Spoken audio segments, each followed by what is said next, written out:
Ladies and gentlemen, welcome you into Bill Washington Stadium on this Friday night. Again, we unfortunately are not live.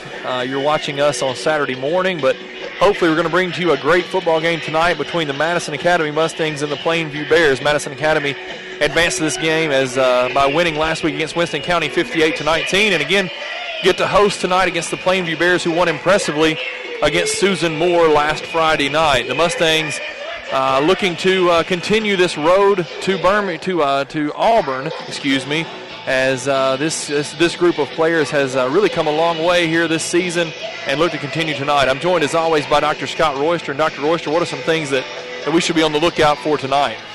Well, Plainview is 9-2, same identical record as we have. They've lost to one of the top 2A schools in the state as well, just like MA did. It's a team that thrives with offense. They're not quite as stingy in defensive football as we are, but they're really a big play team, possibility. They can throw the ball pretty well, but they come out of this wing T formation like we're used to seeing. Of course, Plainview was in our region, or we were in Plainview's region last year and the year before, beating them both times, 2010 and 2011. 2011, we won 35-6 on our home field, but it's a team that's pretty versatile. They can throw the ball downfield. They've got a lot of sophomores on this team. It's a team that's going to be, around in the playoffs over the next couple of years. They've got some really good receivers and a effective little quarterback who, even though he's not very big, he throws a good ball. So looking for a close game, at least first. We're going to have to get up on the scoreboard and make them play from behind as they tend to run that wing a lot more, and we want to make them throw the ball to us. So we'll see how we go, but I feel good about tonight, Coach. I want to say to begin with, had a little cough and cold for the last week, so my voice may play out here. If I start squeaking and sounding like a girl, it's because of that. But and if I cough in your ear, excuse me, okay?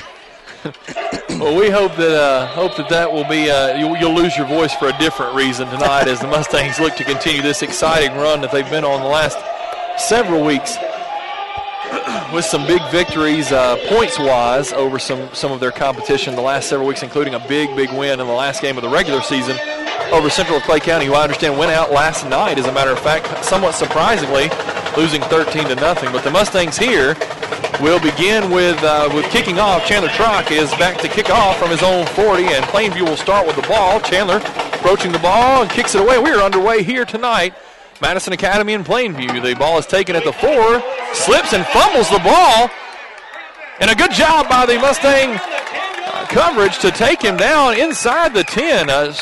Just a freak happenstance there as the return man kind of caught the ball, stumbled, and then actually dropped the ball as he was trying to regain his balance. So a tough break for the Plainview Bear offense, but a good break for the Madison Academy defense. Yeah, the turf just kind of turned loose under his foot. I didn't think the field was that wet, but it certainly was in that one spot, and it broke loose on him, and he dropped the ball at the same time, and it gets him backed up at the 10-yard line.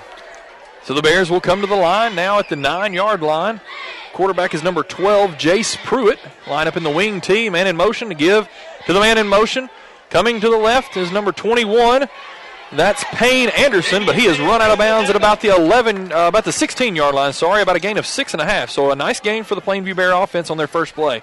Yeah, they're going to run that little sweep a lot tonight. And they've got this big kid, number 60, Ryan Hughes, 6'5", 246 pounds, one of the few seniors on their offensive team, who will pull and get out in front and will block well. And he did that time, kicking our end, sealing off the end, and then the running back was able to get out on the edge and make our defensive backs tackling. Second down and 4 now. Man in motion this time is number 36, I believe that is. And he has taken down. Nice play, Damian Pam, number 38, Cody Willingham was the running back there on that give. And nice play by Damian Pam coming down from the safety position to trip him up, and that will be actually a loss of 1, so it'll bring up 3rd down and 5. Of course, this team is from Rainsville, Alabama, up on Sand Mountain, and most of the teams that we were in the region with the last 2 years were from Sand Mountain, and all of them seem to run the same style offense, this wing tee or a variation of that, or double wing offense. and it's predominantly a run-oriented offense. We don't see that a lot in our region, but we've got a lot of experience with it over the last couple of years. Pruitt in the shotgun, takes the snap, being blitzed by Logan Hamlet on the outside and taken down to the 4-yard line. Sacked by Logan Hamlet. That's one kid you just can't not account for. Is Logan over and over and over. I think he leads us in sacks this year and also tackles for loss. And he's got to show up on film game after game after game, but there's nobody out there taking him, that was blocking him. I'll get the words out in a minute. So he was able to just come off the edge untouched, and the poor quarterback just didn't have anything to do with it. They'll punt from their own end zone here, Plainview Bears. Kick is away. Frank Williams and Chandler Trock applying a little bit of pressure. Nice kick out, bounces at the 36. The Mustangs return men. Kerryon Johnson, Nick Haas will let it bounce there, and it dies right there at the 36-yard line. So excellent field position. A great job of the Mustang defense. Give up 6 yards on the first play and wind up with the Plainview offense punting from their own end zone. So an excellent job by the Mustang defense, and we'll see what this Mustang offense can do with their first offensive possession. Well, as I mentioned, their offensive team has been pretty productive, putting up 343 points this season, 31.2 average, but their defense has struggled. They've been averaging about 17 points giving up a game, and, of course, the Mustangs are averaging almost 40 points a game, so something's got to give there. Kerryon Johnson in motion. The give is to Malik Miller. Big hole right up the middle, across the 25, down to the 20, inside the 20 to about the 18-yard line. Excellent run, Malik Miller on the first give. Of course, these guys are used to Kerryon and, of course, Logan and Taylor Zach running the ball last year. They hadn't seen Malik Miller, though, and I don't think they've seen a back of his size throughout their region or throughout their schedule this year, but we were able to just open up a hole there, exploit the middle of their defense, and get a nice game. I formation, Blake Coward, sophomore quarterback under center. Cole Swearingen, the senior, is the center. Coward moves a man in motion. Now it's Kerryon Johnson moving down the line in motion. They give straight ahead to Malik Miller again. Big hole across the 15, across the 10, across the 5, into the end zone. Touchdown, Malik Miller. 2 plays and a touchdown, coach, and a very limited touch is there by the defense. Their front defensive 3, of course, they run a 3-4 just like we do, but their front defense, they've got the big guy, number 60, Ryan Hughes. I was telling you about this offensive tackle, 6'5" and 246. He's in the middle, but the flanks on his side, the 2 defensive tackles are 150, 160 pounds. So the linebackers are kind of small at 160, 185, 170, 165. I think we're going to be opening big holes and gashing them all night. Nice job by Malik. 2 carries, 35 yards, and a touchdown. 9:12 remaining in the first quarter. Chandler Trock on for the extra point. Snap is good. The hold's good. The kick is good off the field house. And we've got a new score already. 9 minutes, 12 seconds remaining in the first quarter. The Mustangs have had a 3-and-out on defense, and now in 2 plays put it in the end zone to lead 7-0. Well, of course, looking at film, and we talked about this before we got started this evening, the difference between this team and the team that we played last week, Winston County, you can certainly see it on the film. This is obviously a better team. They're a little smaller. They're a little younger. But, they're well coached. Their coach has been there, I think, for the last 20 years. Their head coach has. So they've got a well-established program over there. They've been in the playoffs many years. And, this is not anything unusual for them to be in postseason. Last week's team, Winston County, we beat, pretty soundly, 59-18. We didn't play well, though. Or 58-19, I should say. We didn't play well, though. So I'm looking for a much more spirited team, crisp tonight. And unfortunately for the Plainview Bears, they're going to have to take the brunt of a well-executed night, hopefully, for the Mustangs. Talking to some of the coaches, this week's practice was a little different than last week's, as they were a little more intense. From what the players and coaches were talking about. Chandler Trock's kick is away, and an excellent kick all the way into the end zone, and this time no return. Another touchback for Chandler Trock, and that'll move them out to the 20. So better field position for the Plainview Bears, but still, you'd rather them start from the 20 than have a chance to return it. And, this is what we're used to seeing out of Chandler. We weren't able to see that last week as he wasn't quite as efficient last week kicking off because he had been out for 3 weeks prior, and last week was his first week back kicking off. He didn't quite get the depth on it as he used to, but these first two kicks have been quite deep, and that one got into the end zone. Pruitt again under center now, the wing tee looking set here. The give is to 21. That is Anderson again. A decent run of about 3 yards, but a stop there by the Mustang defense, so it'll be second down and about 8 as they mark him down at the 22-yard line. So a gain of only 2 instead of 3, bringing up second down and 8.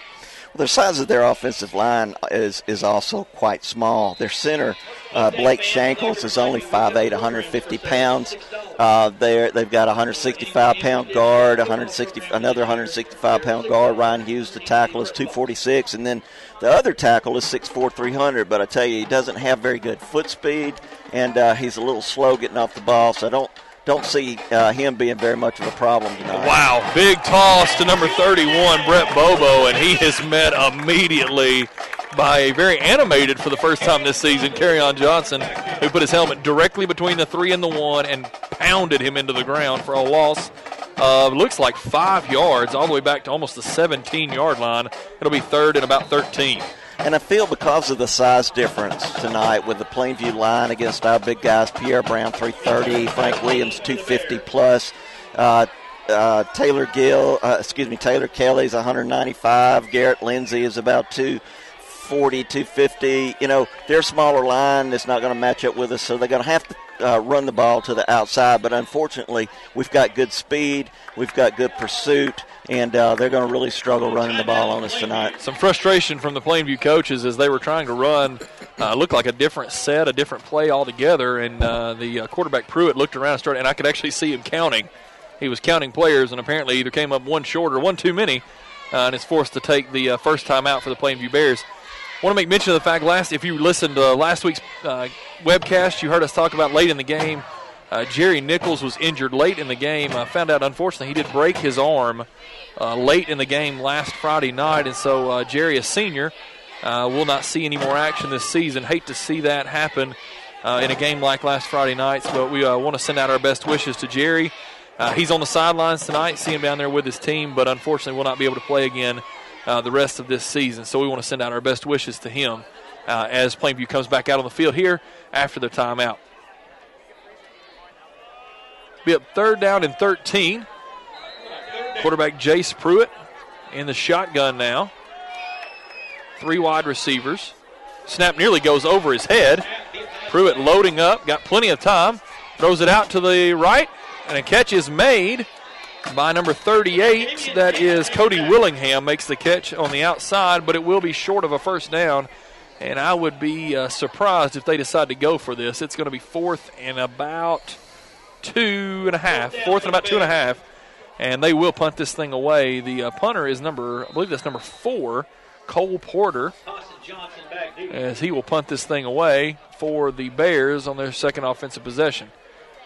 Pressure from Frank Williams and R.J. Scruggs that time, not unable to get there, but the ball is going to bounce and take a Plainview roll to the 39.5-yard line of the Mustangs. So the Mustangs will start a little deeper this time, but again, leading 7-0, they will take over on their 40 just about, with 6:59 remaining in the first quarter, looking to go ahead by 2 scores.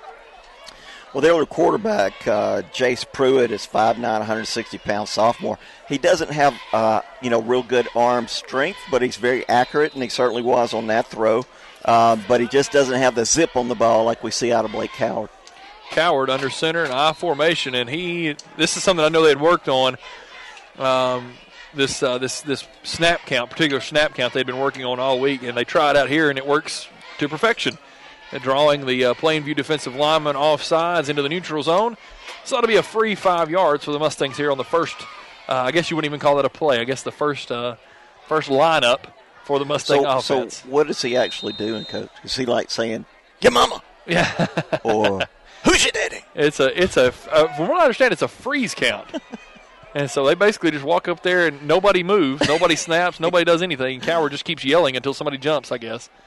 Quick throw out to Kerryon Johnson at the 40. Kerryon, big hole. Crosses the 40 of the Plainview Bears and down at the 38. Big pickup through the air. Picks up, looks like about 17 yards on the quick screen to Kerryon Johnson. Well, with a little over 100 yards that Kerryon had last week rushing the ball, he has almost 1,800 all-purpose yards this year. Of course, that's punt returns, kickoff returns, interception returns, rushing yardage, a little bit of everything. But, man, that's impressive to have that many yardage. I formation again, 2 wide receivers to the near side, Haas and Johnson. Chandler Trock to the far side. Carry on now in motion to the far side. They give it straight ahead to Logan Hamlet. He's hit right in the hole, but pushes ahead to about the 36-yard line, 36.5-yard line. So a gain of about 2.5, 3 yards. We've seen the Mustangs offense do that a few times after running the ball, after getting to the outside a couple of times. They'll move a man in motion like they're going to run a counter or a toss or something along those lines, and then give it straight ahead to Logan with some moderate success. Last week against Winston County, Logan broke loose for a gain of about 30 yards on a play just like that, just a belly dive right up the middle. But this time, unfortunately, is unable to do that. Only gets about 3, and so the Mustangs will have 2nd and 7. Offset eye here. Coward under center. Snap to give it to Malik Miller. Malik Miller running hard across the 30. Breaks one tackle and falls at the 27. So Malik Miller out to prove a point tonight and has 3 carries for well over 40 yards already. Yeah, Malik looks very good running the ball. Nice and crisp, good stride. Lowers his shoulder very well and runs over people. Hard guy to tackle. I tell you what, after you've tackled him 5, 6, 7 times, you almost start shying away from him a little bit. So this defensive team for the Bears has got a big task tonight stopping him. Single back set, Carry-On Johnson. 2 wides to the far side, 1 to the near side. Stretch play, Carry-On Johnson tries to cut it back, slips and falls at about the 27-yard line. Interesting there, the referee that is in charge of marking the ball down on this near side was already actually headed to about the 20-yard line. As there was a huge hole for Carry-On to get through, and unfortunately he was tackled by the ground monster. And no gain, bring up 2nd down and 10 with 5 minutes to go in the first quarter. I don't recall, Coach, but have we had a lot of rain this season? this week? Not a whole lot, but I think suppose so. 2 slips right there early in the game. Maybe a little bit of moisture or something out there that's causing a little bit of a slick track out there. Single back set, 2 tight ends.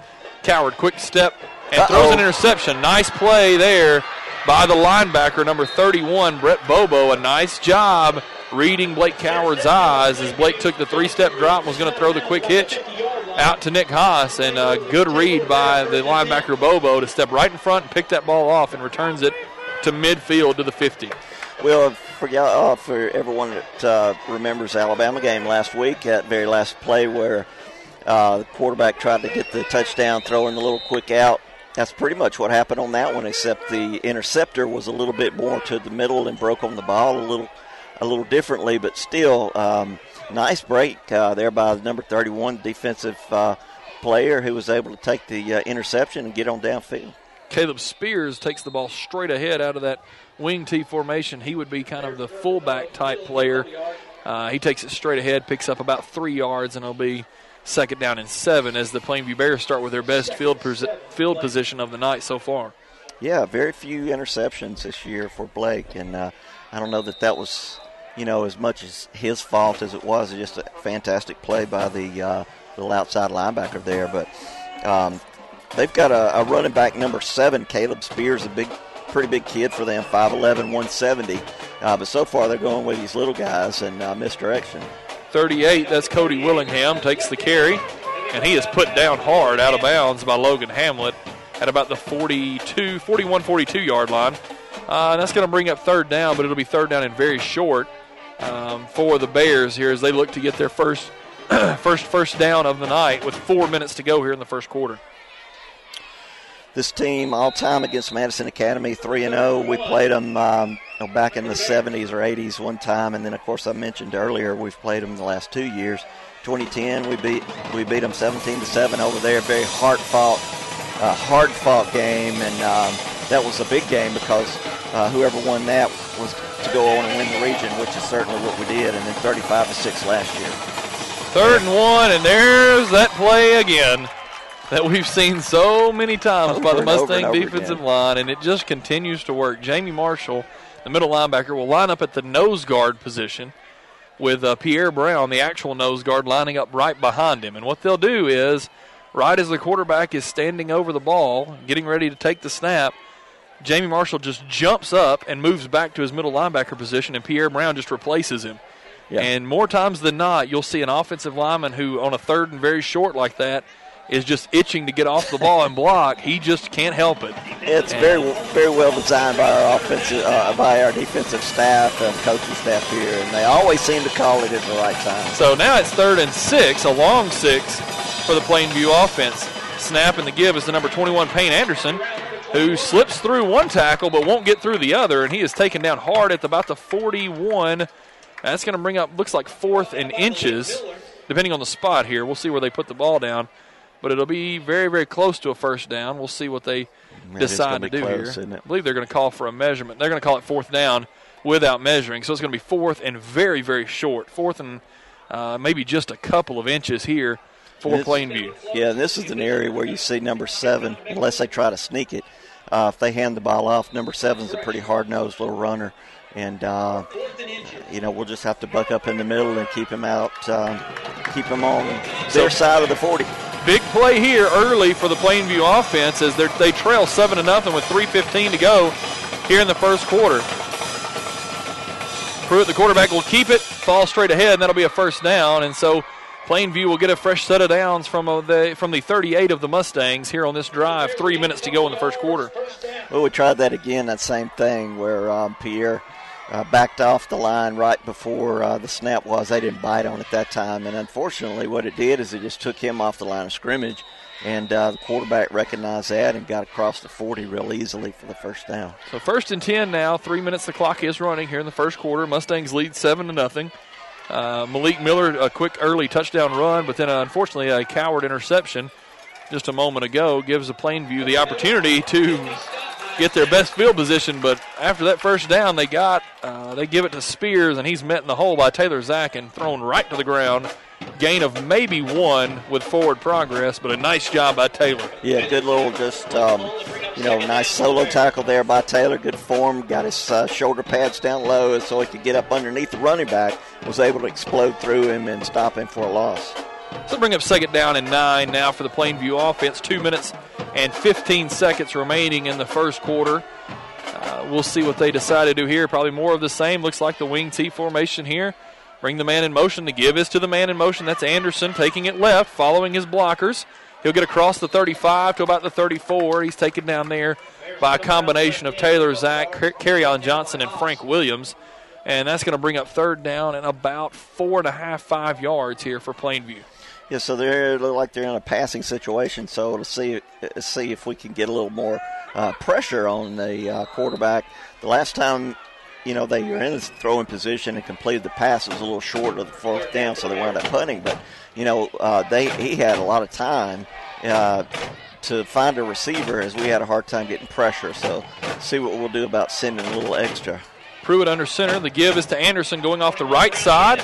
He pushes the ball across the 30. He's going to be very, very close to the first down. And this will depend on the spot again. And you have to assume they'll go for it again no matter where this ball is spotted. If it is 4th down, they will go for it. And it looks like they're going to measure this time. This is very, very close to the first down marker. 1 minute, 13 seconds to go here in the first quarter. And we have timeout on the field as they will measure. It looks like it's going to be very, very close. And from our vantage point, it looks like it's going to be just short. And if it is, it'll be short by inches again for the Plainview offense. Well, the wing T is kind of designed for a team like this where they don't have a lot of size, short of the first down, Coach. Well, they don't have big linemen, and they use a lot of pad leverage. They use angle blocks. And so, you've seen so far that they're able to move the ball on us, and you would think they're going to struggle a little bit because of the size differential, but hadn't been a factor. And with their misdirection and, like I said, these the angle blocks that they take, they've done a really good job of rushing the ball on us so far tonight. So, again, 4th and very, very short for the Plainview offense. 4th about, looks like about a foot perhaps, and we'll see what they decide to do here. Quarterback sneak last time, and that's kind of what our defense is preparing for. And that's what they do, and they'll push it across, looks like, for the first down. Nice job by the Plainview offensive line getting low and causing the Mustang defensive line to have to back up just a little bit, and Pruitt is able to push it across for the first down. Yeah, and they just, beat us off the ball. And nice job up front by their by their offensive front. Of course, big number 60, 52 is their center, and he's doing a very good job of getting up underneath our bigger guys, and obviously has powerful legs and has been able to push us off the line of scrimmage pretty well. So under 40 seconds remaining here in the first quarter, 7-0 Madison Academy. Pruitt, the quarterback, takes the snap, gives it to Spears, and he's hit hard. Driven to the ground by Frank Williams, who basically caught him just like in a big old bear hug and put him on the ground. A gain of nothing. As a matter of fact, a loss, it looks like, of about a yard. Excellent job by Frank Williams. Yeah, Frank just fights off blocks so well. And it's just like you said, Coach, he looks like a big old bear fixing to snatch his meal. And he just kind of comes up from a crouch position and just swallows the running backs up. And it's such a joy to watch him play. That will be the last play of the first quarter. So an interesting set of events here going on in this game. The Mustangs held them 3 and out in the first drive easily, and looked as though this game might turn into a runaway as 2 plays and Malik Miller was in the end zone, and then held them 3 and out again and caused another punt. The Mustangs are beginning to take the ball down the field, and an unfortunate interception turns the ball over, and ever since then Plainview has simply ran out the clock in the first quarter, holding on to the ball and trying to play keep away from this Mustang high-powered offense. We do have a lot of games to update you on. We know that you'll see this on Saturday, and so you'll probably already know these scores. But just in case you're unable to keep up, we do want to let you know when you read this or listen to this on Saturday morning. One update that I saw just a moment ago, Colbert County is leading Sylvania 7-0 early on in that game. Also, Madison County in 4A competition leads 14-7 over Lincoln. So there's some area schools still in this. And if you tuned in last week, you saw that all 4 of our region teams were victorious, including Colbert County upsetting Hamilton. One of the bigger upsets certainly in the state in any classification. And Colbert County doing it again tonight against a higher-seeded team in a different region. But we've talked about several times this season that this region is just not fair, that this region is as tough as it is. And so to say that Colbert County pulled an upset is almost kind of I guess not really an insult, but sort of an understatement, as that team is very, very good and would be the number 1 seed in several other regions. Just so happens they play in this region. So, well, there's no doubt that there's a chance that all 4 of our teams could win tonight. Of course, the big game is Deschler and Piedmont. Piedmont, the number 1 team in the state, coming to Deschler, but they certainly have a chance of beating them tonight. Pruitt play action, flips it out short to number 32. That's Dylan Clark. Makes the catch, and he is wrestled to the ground by Taylor Zach and Chandler Trock. But a nice pickup, good read there by the quarterback, Jace Pruitt, to just flip it out to his guy, his play-action guy to the backfield, Dylan Clark. And he's going to pick up, it looks like about 9.5, almost 10 yards, as it was second down and about 11, and they are now third down and 2. So a pickup of about 9. Excellent job there by the Plainview offense. And, just a straightforward little passing attack. They don't do anything fancy. They just a little play-action pass there and flip it out to the wing man, and a nice pickup downfield. It's third down and about 2.5, 3 yards. Pruitt the give to Spears off the right tackle. Big gain to the 15. I have to believe that's probably a big gain for him to pick up about 6 or 7 yards, as he's more of the in-between the tackles runner. But a nice job there by number 7, Caleb Spears, to push ahead across the 15 to the 14 and pick up another Plainview first down.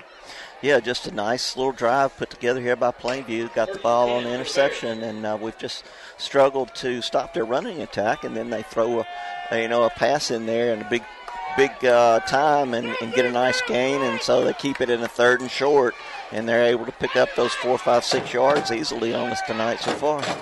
Clock running, 10 minutes and 50 seconds remaining here before halftime.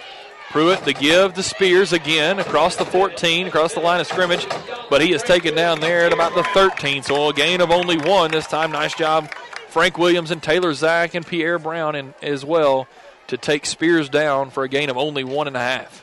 Yeah, last week I think the coaching staff was just a little bit upset because we gave up so many yards. Of course, the first team defense only gave up 7 points on a long pass play, about 60 yards, 70-yard pass play. The last 2 scores were on our 3rd and 4th teams, well, 2nd and 3rd team, I guess, defense. So, but still, giving up that many points was just a little bit of a surprise. The give is to number 38, Cody Willingham, running wide. had a chance to take him down. Nick Haas unfortunately missed the tackle there at about the 12-yard line.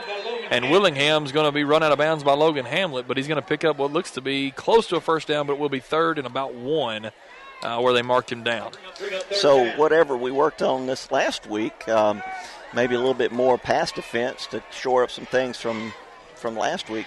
They've been gashing us on their running game so far. And of course, most everything's going wide because of their smaller size in the offensive line, but we got to step up big right here on the 3rd and short and stop them. 3rd and 1 from the 5. Pruitt, the quarterback, under center, takes the snap, gives straight ahead to Spears. He just plunges into the hole and will pick up the first down easily, and we'll get down to the 2. So all of a sudden, this Plainview offense that took over with about 5 minutes to go in the first quarter has now ran that 5 minutes off the clock and has ran off an additional 2 minutes and 10 seconds here. And they've only traveled 48 yards, and it's taken them 7 minutes and 10 seconds to do so.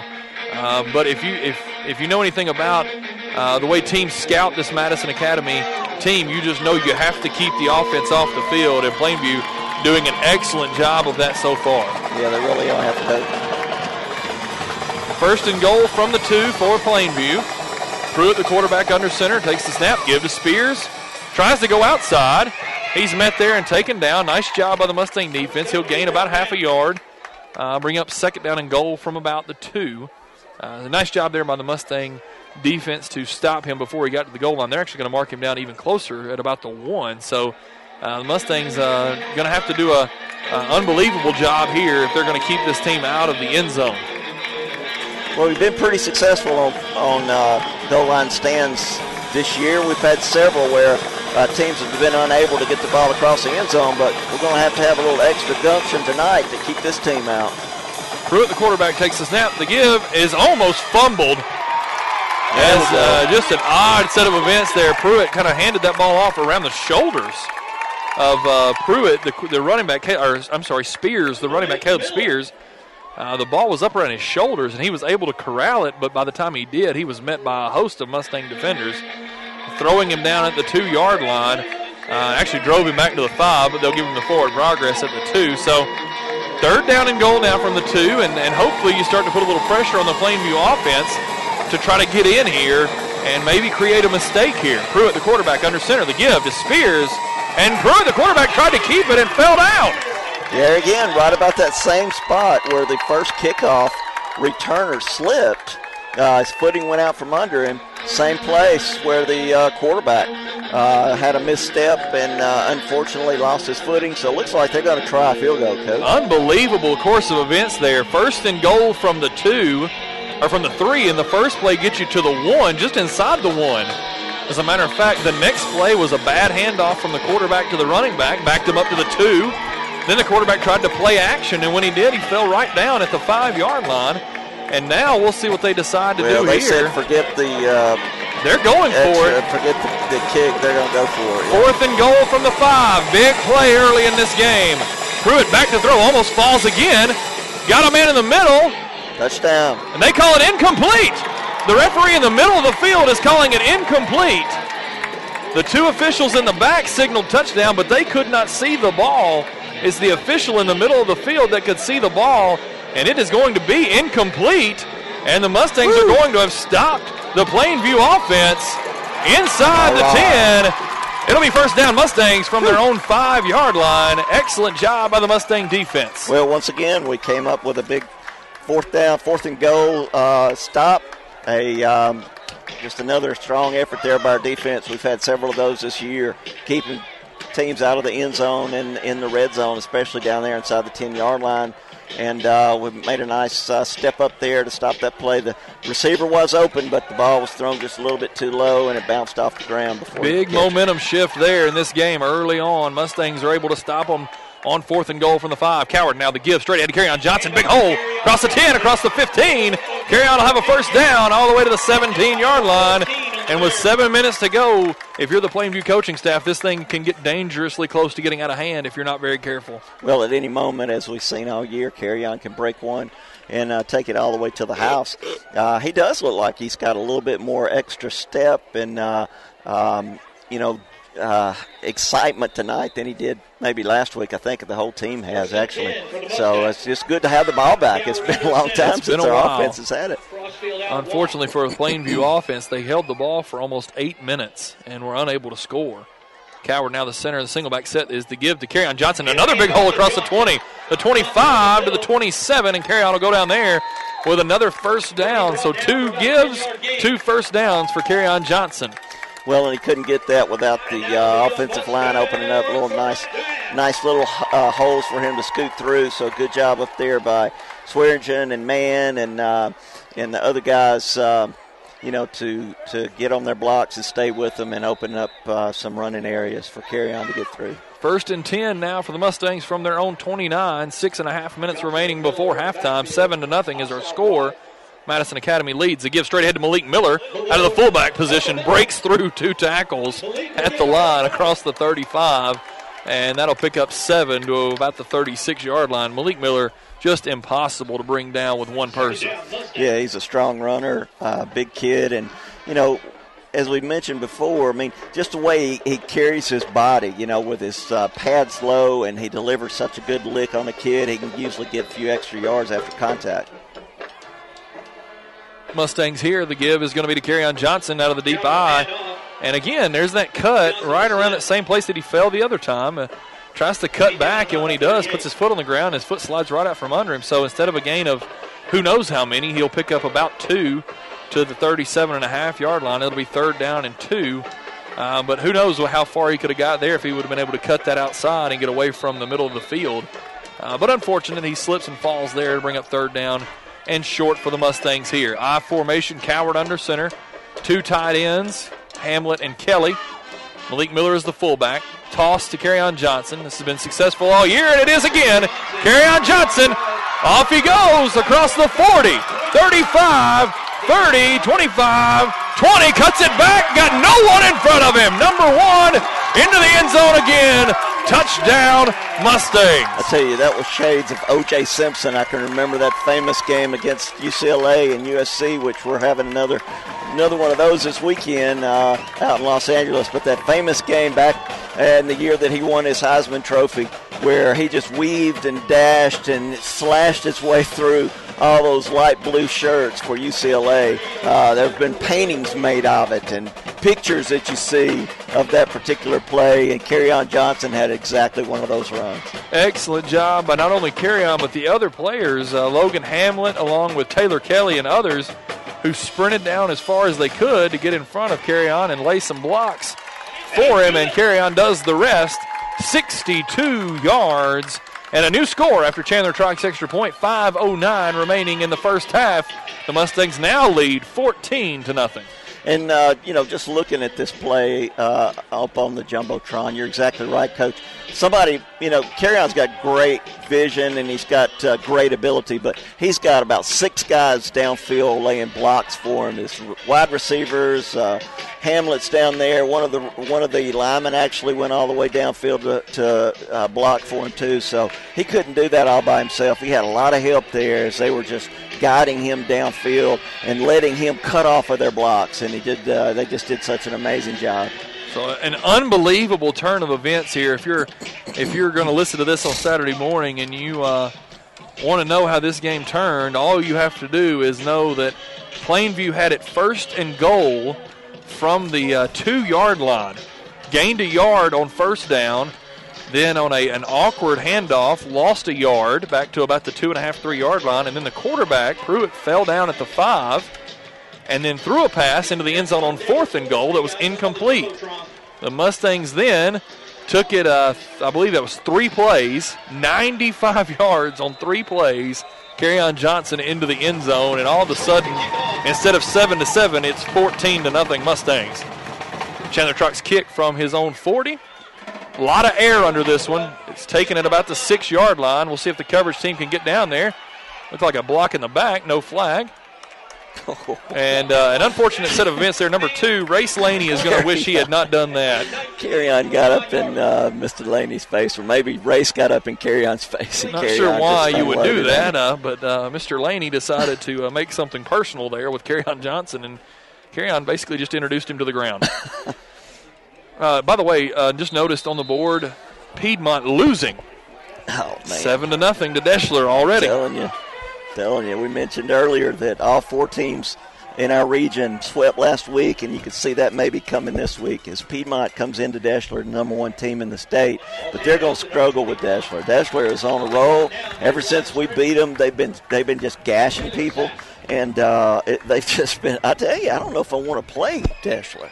I think I might want to play Piedmont because Deschler is coming on. So has Colbert County. Yeah, they've just both been playing so well. And then you got Lauderdale County tonight that's playing Vinemont. That should be a victory. So the top 4 teams in the north in the state of Alabama next week may all be from our region.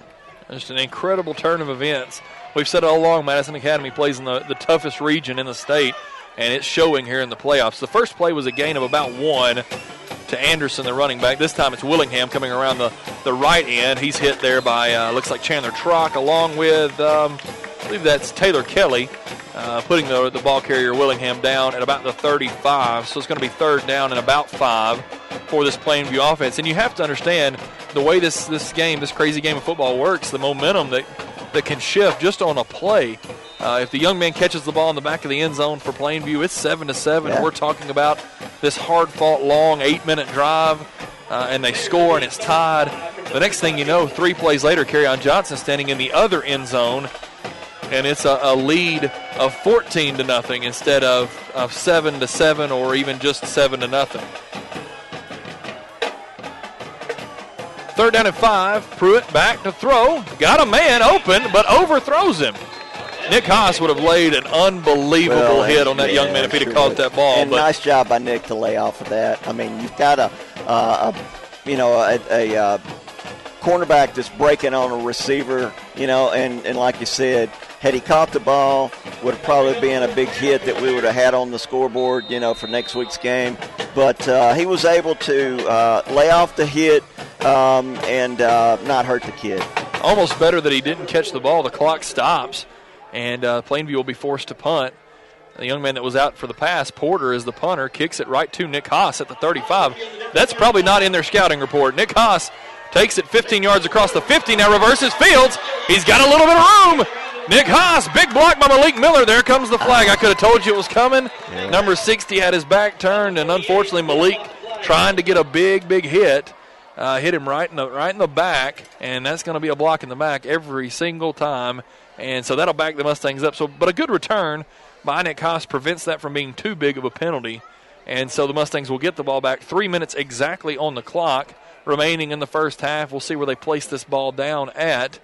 It will be in Mustang territory, but it'll be at the 46.5-yard line, whereas Nick took the ball at the 35. So, honestly, at the end of the day, a big game by Nick Haas. A little bit of that negated, but still, plus 11 from where he caught the ball. So, the 46-yard line of the Mustangs is where they'll begin. And you have to be excited about the potential here to take a 3-score lead going into halftime. Well, you just had a team that's been chasing a punt returner. Then you put LaMarcus Martin in, and he's got lots of speed. So he just got tripped up on that play. But, you hit him with a speed guy, and you expect LaMarcus to break one here in a second and take it all the way. Picks up 3.5, almost 4 yards. They'll give him down at the 50. So a pickup of 3.5 there. Bring up 2nd down and about 6. 2:39 and counting remaining here in the first half. Coward under center. I formation. LaMarcus Martin is the deep back. Colby Crossfield to the near side. Nick Haas to the far side. Toss LaMarcus Martin.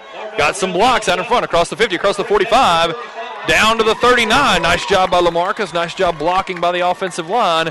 And that'll be a first down for the Mustangs. 2:22 remaining in the first half. And Logan Hamlet led that around the corner. Got a nice block on the side there. LaMarcus really showed a little strength as he met the tackle initially and then was able to drive him downfield another 2 or 3 yards before he was put on the ground. So good job there by LaMarcus. Sort of a modified hurry up here for the Mustang offense. Coward back under center already. The give is going to be to Kerryon Johnson, running wide right. Big hole across the 45. He'll be spun down there. Nice tackle by, looks like trying to get a number here in that crowd. But a nice job by the Plainview defender there to take down Kerryon. Number 1, Isaiah Glover, was there to spin Kerryon to the ground. at the 35. So that's going to bring up now 2nd down and 5. Clock running, 1 minute 50 seconds remaining. Mustangs do have all 3 timeouts. So a little bit of a hurry up here, but they could take a timeout if needed. So not necessarily the full-blown hurry up here. Kerryon Johnson, the carry across the 30. That'll be a first down easily as he pushes the pile ahead to the 28.5-yard line. First down, Mustangs. Well, the clock is supposed to stop on that, and the official waved his arms, but they didn't stop the clock until just now, so we lost about 4 or 5 seconds on there. But 1:30 was plenty of time for us to get the ball in the end zone. So about the 28, 29-yard line here for the Mustang offense as they're driving, trying to get ahead by 3 scores here. Under a minute and a half to go in the first half. Coward under center. Takes the snap. Give to Kerryon Johnson. Breaks 1 tackle. Slips through another. Spins through another tackle. And will push forward to about the 20-yard line, which will bring up 2nd down and I believe about 3.5. And the Mustangs will take their first time out here with 1:16 to go in the first half. Well, this is an important series here. It's getting the ball in the end zone and starting out. The end of the first half, 21-0, is definitely going to be hard for the Bears to recover from. If you just look at their overall success rate, giving up over 20 points in this decade, they're 18-41 if they give up 20 points. So you get 21 points on the board, and it's going to be very hard for them to come back from that, especially a team that's not a big throw the ball downfield, score quickly. They're more of, as we saw on that last drive of theirs, slow, move the ball down the field, 7 or 8 minute drives. That's what they usually do, putting together. So it's going to be hard for them getting down 20 points. So it's very important that we try to put another score on the board before this first half is over. Mustangs now take over here coming out of the timeout. 1 minute, 16 seconds on the clock. Coward under center, I formation.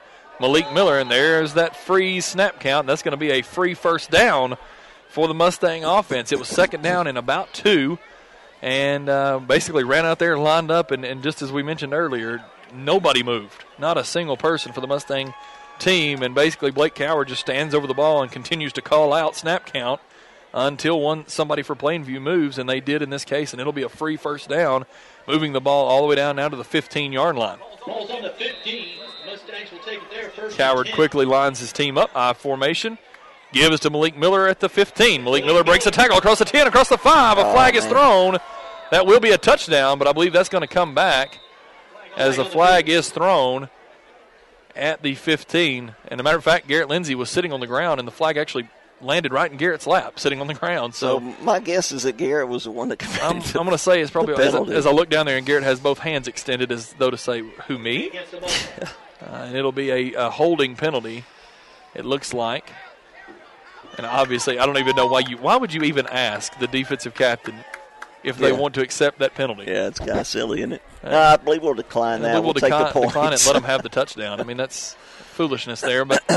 But it is a penalty on the Mustangs. It'll back up 10 yards from the 15 to the 25. And so now with 1 minute, 8 seconds remaining in the first half, the Mustangs will have a first down and 15 here. Coward brings his team out in the pistol formation. Logan Hamlet behind him. You have to believe the screen may be coming here. Coward takes the snap, setting it up. There it is. Logan Hamlet takes the catch. Across the 20, across the 15. It's almost as though I have a crystal ball in front of me. Well, you've got the playbook in your hand, Coach. I mean, it's obvious, and you got a hook into the coach's talk in there. I mean, I can't hear it, but I'm sure you can. Or you're clairvoyant. Maybe that's those, what it is. No, nice call there. I think it has something to do with your just coaching mind. Maybe that's it. Being one of the basketball coaches, you just know what's going to happen. You can read defenses, the mindset of our offensive staff, and Maybe it's that I play a lot of video games. That's maybe what it is. 2nd down now and about 7 to go for the Mustangs here. Malik Miller, the single back, and the single back set here.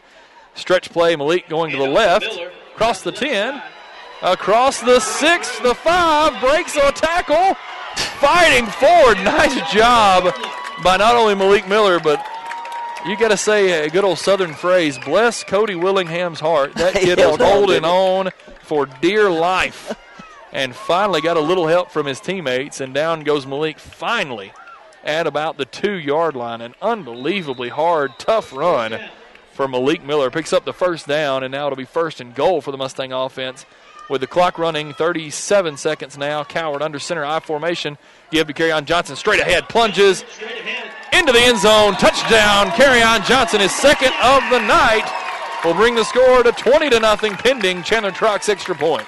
Yeah, and it brings the clock down to 30 seconds. So it was very important, as we talked about earlier, to get that extra touchdown on the board. Put a lot of pressure on Plainview at halftime to try to come up with an answer.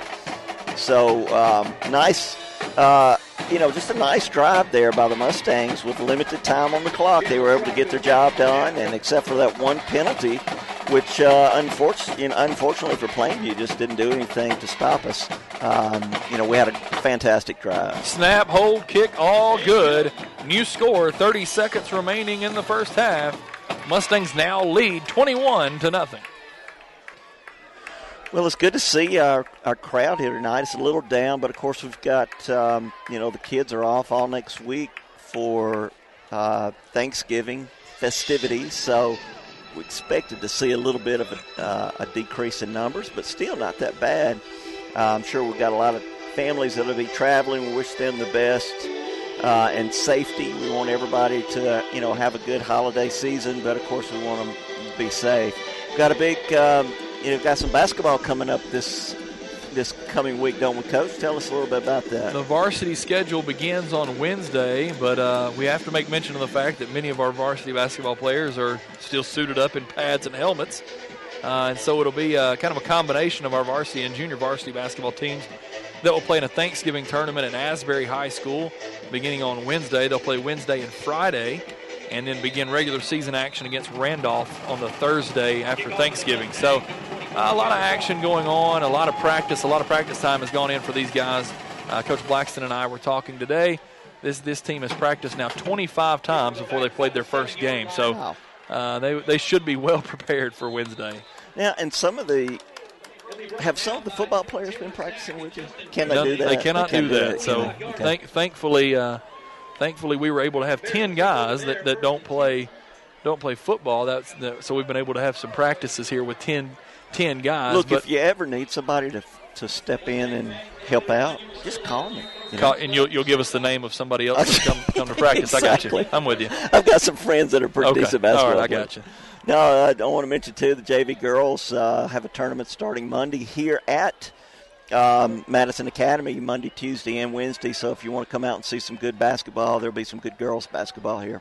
The run up the middle there, Caleb Spears. The kickoff by Chandler Truck, another excellent kickoff inside the 10.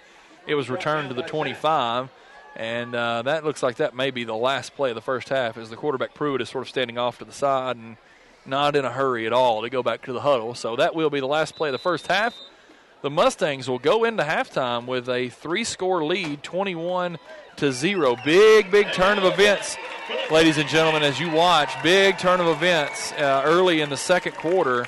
As Plainview was driving, they were inside the 5, looked almost like they would not be stopped. And then on a sort of a freak happenstance on a second down and goal from the 1, Pruitt looked like he stumbled coming out of the break there and tried to hand it off and wound up a loss of a yard. The next play, Pruitt slipped and fell down. And then on 4th and goal, nobody's listening. So at this point, I'd like to take the opportunity to thank my mom and baby Jesus. And I'd like to thank the audience. You're all beautiful in my eyes. God made each and every one of you. I'd like to sing a song if I could. Please, no. For this moment that I'd like to sing, did you ever know that you're my hero? We've been off for 10 minutes, haven't we? Don't lie to me, Ron. He was asking to let him know. I mean, I was put on a show, Ron. Ron, I was put on a show. How dare you tell him to turn me off, Ron? I didn't. What's wrong with you? Would you turn off Neil Diamond in the middle of Sweet Caroline? What's wrong with you? I'm just saying. Would you turn off Rod Stewart in the middle of Maggie May? I mean, Ron, what are you doing to me? Ron, you wait tonight. You're getting mentioned on the air, and it's not gonna be very favorable. It's going to be very – I don't know why I'm still wearing the headset, by the way. Apparently it looks good on me. Unbelievable, Ron. It's unbelievable.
Rejoining us here right before we begin this second half, I want to give you just a quick update on some games. Deschler, first of all, leading 14-6 at the halftime of that game.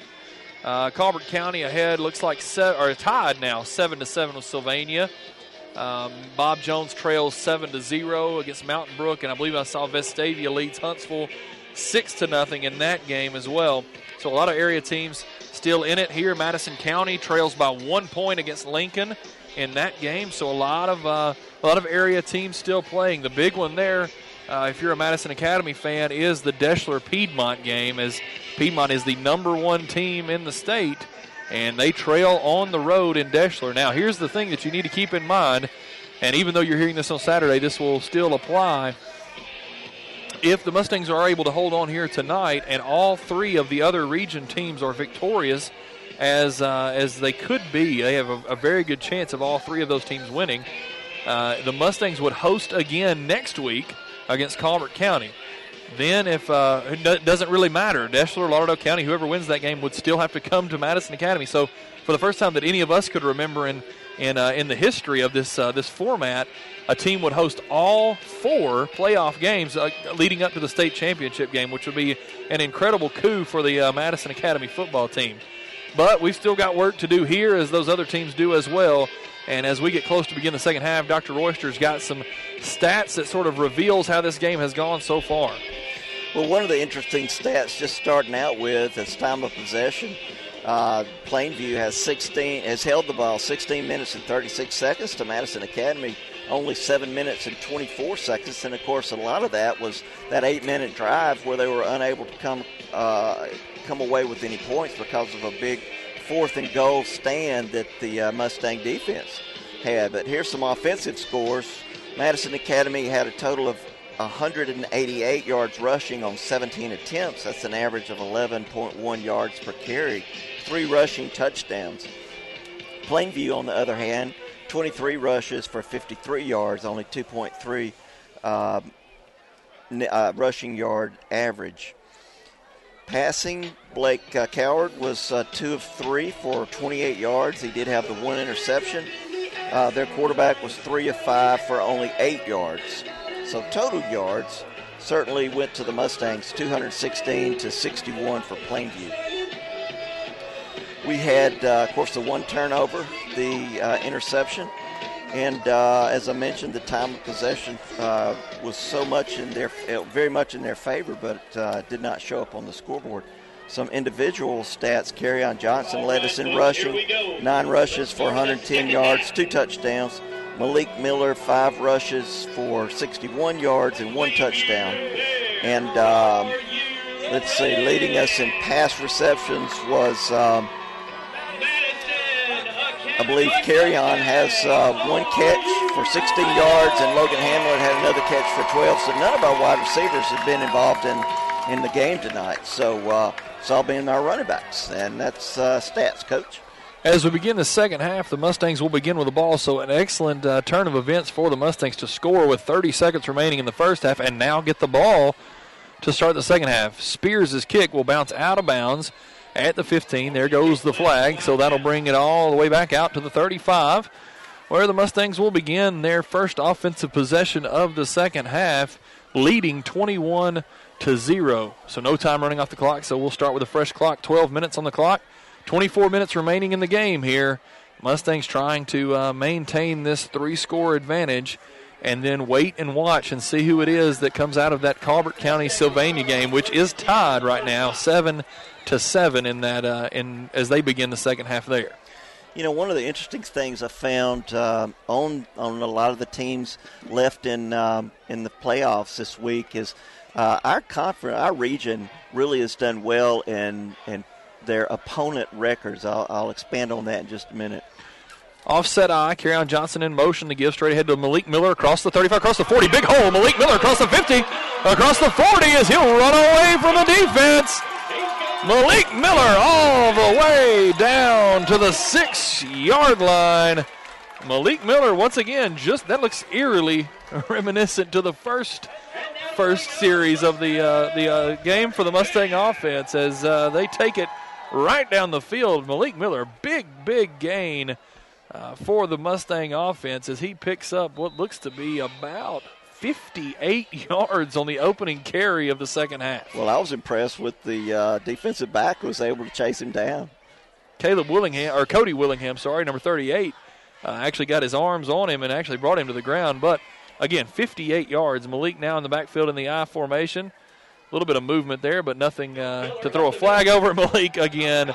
The next carry, the second carry, he's in the end zone. Again, eerily familiar as the first Mustang offensive possession of the first half. Malik took it 2 carries, 35 yards into the end zone. This time had to go a little bit farther.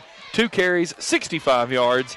And again, Malik Miller, touchdown, Mustangs. And so 37 seconds into the second half, this game is looking very different than it did at the end of the first quarter. Well, it's unbelievable, the change of momentum there with that defensive stand. That usually does that for a team. And, of course, the offensive production has followed that. Chandler Chalk on for the extra point. It is up, and it is good. And new score, 11:23 to go in the third quarter. Unbelievably, 2 plays, 65 yards. Mustangs lead. New score, 28-0.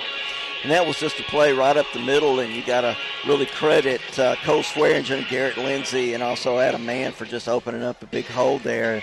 And then as soon as Malik was able to get to the second level, he just exploded through the middle of the field. And like I mentioned earlier, it was just impressive that somebody was able to catch him and hold him from getting into the end zone. But good hard running there by Malik and showing some speed as well. Now, what I was going to mention is the opponent record for Plainview, for instance, is 56-60, whereas you look at Madison Academy, 69-47. And the other teams in our region also quite impressive, as we see Deschler, 69-48, their opponents. And a team like Piedmont, who's the number 1 team in the state, only 55-60. And T.R. Miller, number 2 in the state, only 58-55, leads 59-57. So these teams that are really ranked high have not played the strength of opponents as the region that we come from has. John David Martin is the return man for the Plainview team. He takes the ball at about the 5-6 yard line, brings it out to the 25, and is hit hard there by Logan Hamlet and Kerryon Johnson. And so the Plainview Bears will begin their first offensive possession in the second half on their own 26 with 11:14 to go. And you have to imagine this is the exact wrong way that they wanted this second half to start, as they came out, kicked it out of bounds. The Mustangs were able to start on their own 35, and in 2 plays, Malik Miller was in the end zone. Now Plainview begins their first offensive possession. There's a lot of movement. That was very, very awkward, as even the players are kind of looking around. But no flags, no whistles, no anything. Players for both teams jumped before the ball was even snapped, so maybe they just called that a push. Didn't know who they'd throw the flag on, I guess. But well, it doesn't stop the clock either, that's a good thing. Sort of an awkward play there, but it only gains about 1.5 yards as the running back fell forward there for about a yard gain. So second down and about 9 for Plainview, 10:43, and the clock runs in the third quarter. Second down for the Bears. Second down and 9, Pruitt the quarterback, under center. Chandler Trock sneaking in from this left side, coming on a blitz. The give, nice job there by the Plainview offensive line of holding up the defensive line, but unfortunately could do nothing with the Mustang linebacking core as Taylor Zach, along with others, stopped the running back after a gain of about 2, and so that'll bring up 3rd and 7 for the Plainview offense. Taylor Zach led us in tackles the first half, as he usually does. He had a total of 9 unassisted tackles. Damian Pam, Jamie Marshall, Malik Miller, Frank Williams all had 4. And then Logan and Chandler had 3 tackles each. So Taylor's been very productive again tonight from his middle linebacker position. 3rd and 7. Pruitt drops back to pass. Got a wheel route. Look to try to load up. The ball is loose. Ball still loose. I believe Plainview got it back, but it's going to be 4th down regardless, as it looked like he tried to run a little pick play kind of that we saw. We've seen some teams run against us before with the aggressive defensive backs, the way our defensive backs play on the line there. They'll try to run a little pick play and get a guy open on a wheel route coming up the sideline. And as he loaded up to throw, Frank Williams and I believe that was Adam Mann were right in his face. Tried to tuck it down and run. The ball was knocked loose. Plainview recovers, but it's a loss of 7, bringing up 4th down and about 14. Punt is away. Fair catch called for and made by Nick Haas at the 50-yard line. That was Cole Porter with the kick. Nice kick by Cole Porter. Drive it to the 50-yard line where the Mustangs will begin their second offensive possession of the second half. Cole Porter name kind of rings a bell. Have I heard that somewhere before? I believe that's an interesting choice of names, and I believe I've heard it somewhere before. Now, I was just happened to be watching Alan Mann. Happened to be watching Mann as he was rushing on that last play on the quarterback, and he had a nice little spin move, just like Carrion does running the ball. He had a spin move to get around his offensive lineman and get pressure on the quarterback. So great setup by the Mustang offense there as Coward takes the ball, throws it out quick, and because of the abilities of our running backs and our wide receivers and even our offensive linemen, who are all good athletes, Nick had to catch it well over his head, but caught it and had time to gather himself and still pick up 9.5 yards, almost a first down, because of the excellent blocking job of the Mustang offensive line and other wide receivers. And as y'all watch this game tomorrow, you'll be, kind of asking the question, we're up 28-0, what are we doing throwing the ball? But you still have a lot of, stuff to work on, and certainly we struggled a little bit throwing the ball in the first half, so you're going to see some throws come on in the second half too. Lamarcus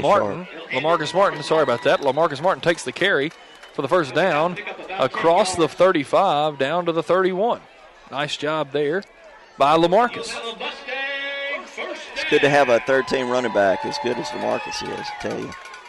What an incredible asset to this team. What an incredible thing that the Mustangs have been able to build here with the abilities to move Kerryon Johnson all over the field because you've got so many other good running backs that you can put in the game there. Blake Coward under center, single back is Lamarcus.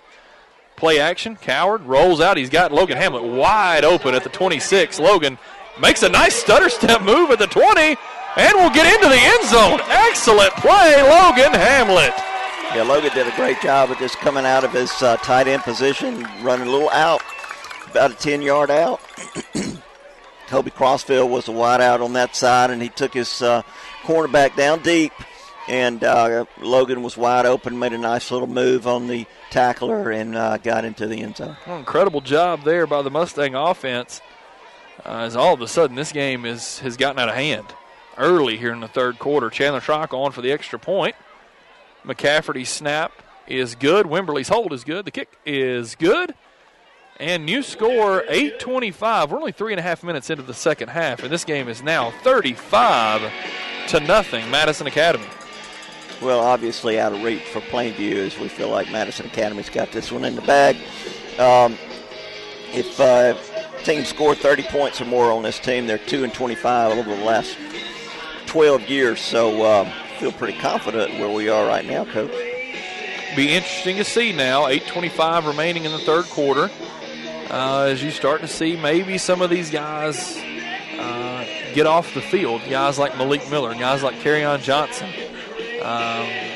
maybe even Nick Haas, some of those guys get off the field because you're now in this point in the season where an injury could literally derail any chance you have at a state championship. So it'll be interesting to see. I know Coach Eric Koyu still does not believe this game is over by any stretch of the imagination. Just knowing him, knowing how he coaches, he will continue to coach this game all the way to the last second. But it will be interesting to watch how the Mustangs manage now the final 20 minutes and 25 seconds of clock time left in the game. Chandler Trock on to kick off. Signals to the rest of his teammates, and the kick is away. An excellent kick. Lots of air under it all the way to the 6. Taken there by John David Martin, and he slips and falls. The ball came loose.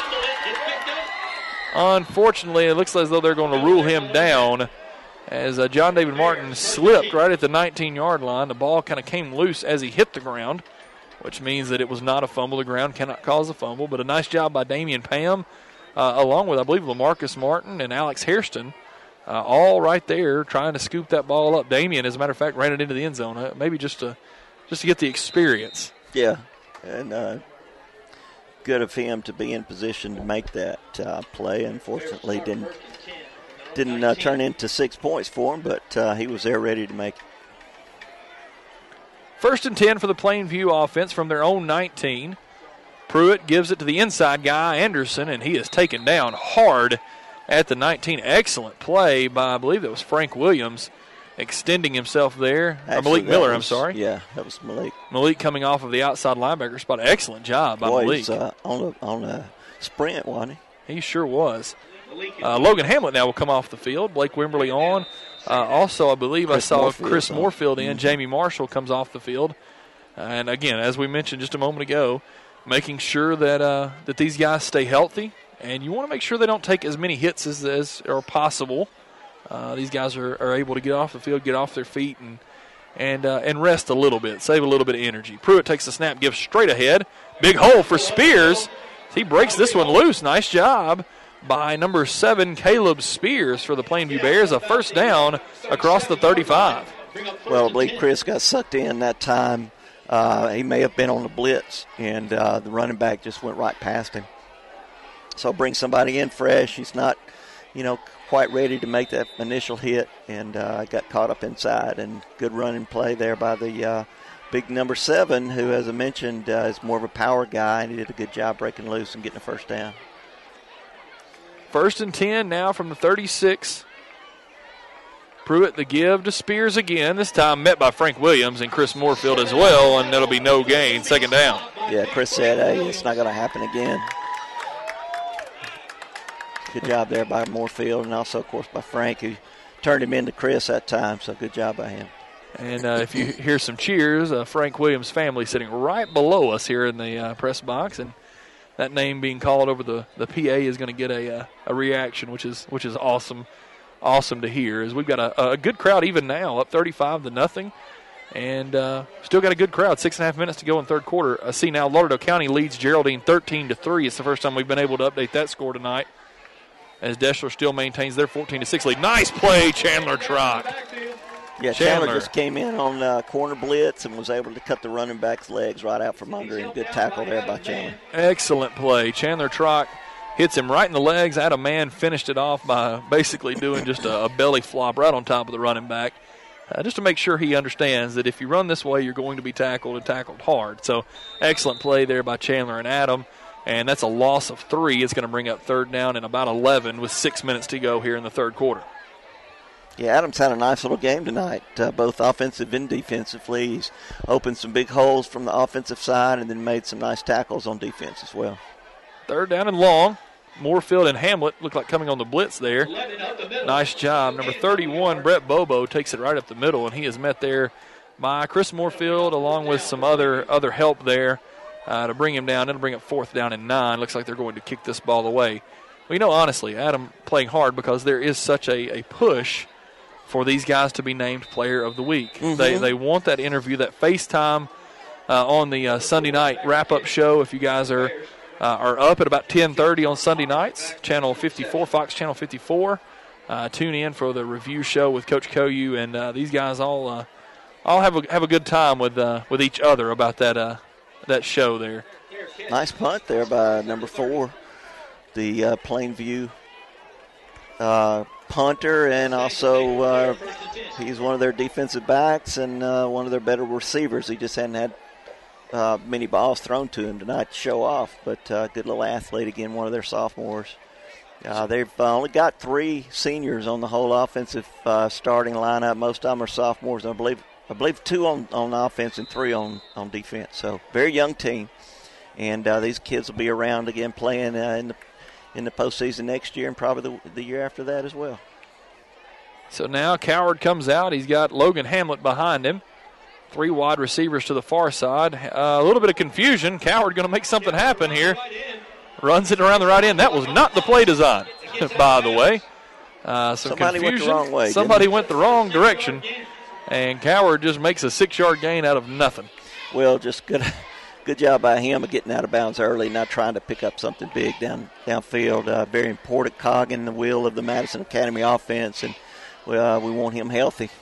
And from where we are, I could see Coach Chris Hirschfield turned around, looked at Coach Eric Koyu, and had a huge smile on his face and was laughing as something just did not go right there. But Coward, in sort of a panic mode, was able to make 6 yards out of nothing. Logan Hamlet takes the carry across the 40. Nice, tough run by Logan Hamlet. He's taken down there by number 2, Race Laney, at the 44-yard line, but easily picks up the first down. Nice job, Logan Hamlet. A good hard-nosed run in there by Logan, who really, a very good athlete, played a lot of basketball, played baseball in his life, but really a couple of years ago just gave everything up to play football. And has really worked hard in the weight room during the off season, getting his body in just fantastic shape, real strong kid. And he's just been a very great addition to this football team. Single back is LaMarcus Martin. Takes the carry, breaks one loose. Here goes Marmar. Dancing in and out with the defensive back. LaMarcus, a dangerous tackle there. LaMarcus, a smaller guy, being chased by number 52. That's Blake Shankles. And as LaMarcus tried to squat down and make a cut back, Shankles trying to make the play, and a good hustle play, by the way, by number 52. Shankles actually got up around Marmar's neck, but fortunately no one injured there. An excellent hustle play by the defender and an excellent run for LaMarcus. Yeah, LaMarcus may look at that film on Monday and see that if he'd have just stayed to the outside, quit trying to make a big run on that play, I think he could have gotten in the end zone, really. I think he was trying to make his own highlight film to kind of go along with Malik's and carry-ons tonight. Under 4 minutes now remaining in the third quarter. The single back is LaMarcus. He takes the give in a huge hole. You could have driven my truck through that hole. LaMarcus Martin into the end zone. Touchdown, Mustangs. Yeah, good job again by the offensive line to open up a big hole, and LaMarcus went right through the middle, untouched, and deserved that touchdown for the way that he carried the ball on that long play just prior to that. So good job by LaMarcus.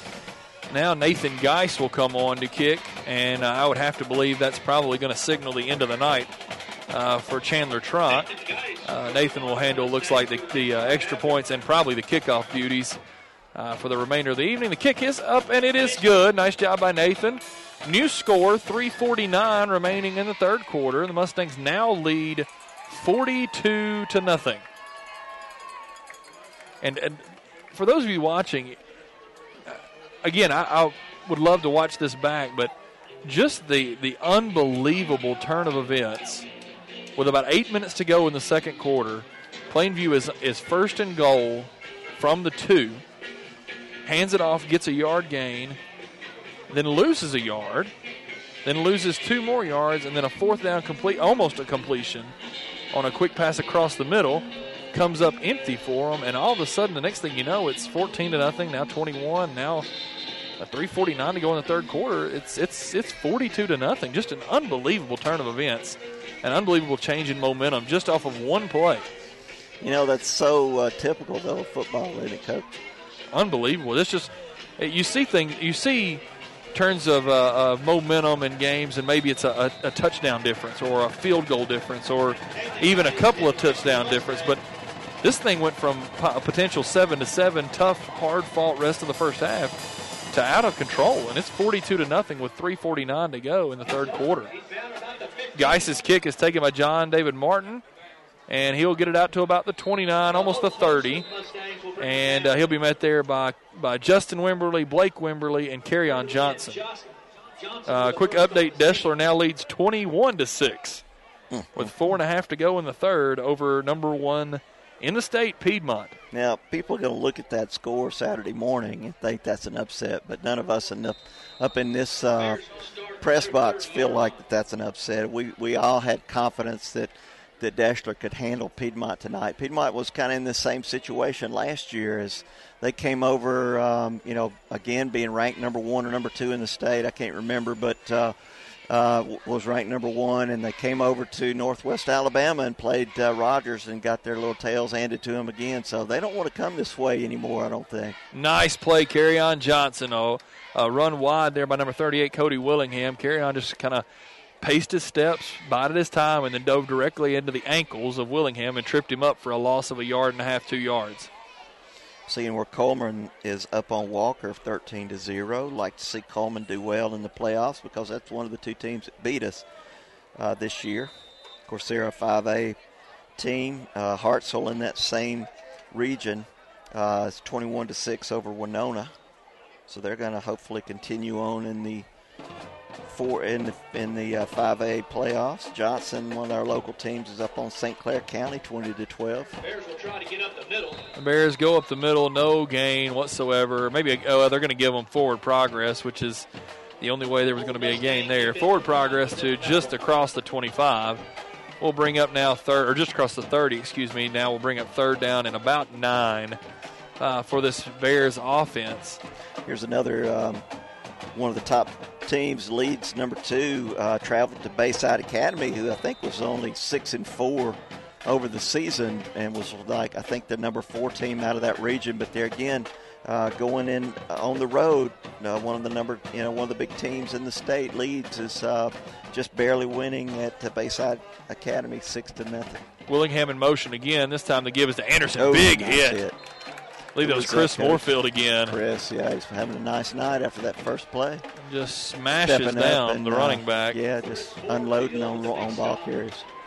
A nice job. That'll bring up fourth down, and the Bears will punt again. And again, I just can't stress enough, this game has gotten out of control. I'm looking now. You're looking at the scores there, and the last update they had on this website was 21-0, and this game has now doubled that. It's now 42-0, and Plainview punts it away. Good, excellent punt by Porter. Backs Nick Haas all the way up to the 30. Haas will take it there, get outside, and we'll get to about the 40-yard line before he'll be taken down there. So the Mustangs will start again inside their own territory at the 40-yard line for their next offensive possession. 1:27 remaining now in the third quarter. As Justin Wimberly, our senior quarterback, is going to come in. He's our number 2 guy. He's going to relieve Blake of his duties tonight. So nice to see Justin trotting on the field. And see some other guys. Cole Tomlinson is out, a wide receiver. Justin's brother Blake is going to be lining up in the backfield. So good to see some of the younger guys get some more playing time this year. I noticed one of the coaches, I believe it was Coach Hirschfield, told Kerryon Johnson just to get off the field. The give is to Blake Wimberly. He'll run right into his own man at the 41, and that'll be where he's put down. About the 41-yard line, Blake, I don't know if there was somebody got blown up kind of there at the line, but no real running room there for Blake. So he runs right into the back of, I believe that was Pierre Brown, and that's a pretty substantial back to run into. Yes, it is. Now, still have everybody on the front line is starters except for John Kreider. He's usually the first guy off the bench. He's the number 6 guy. He's our 6th man on the offensive line, so he's in there at right tackle.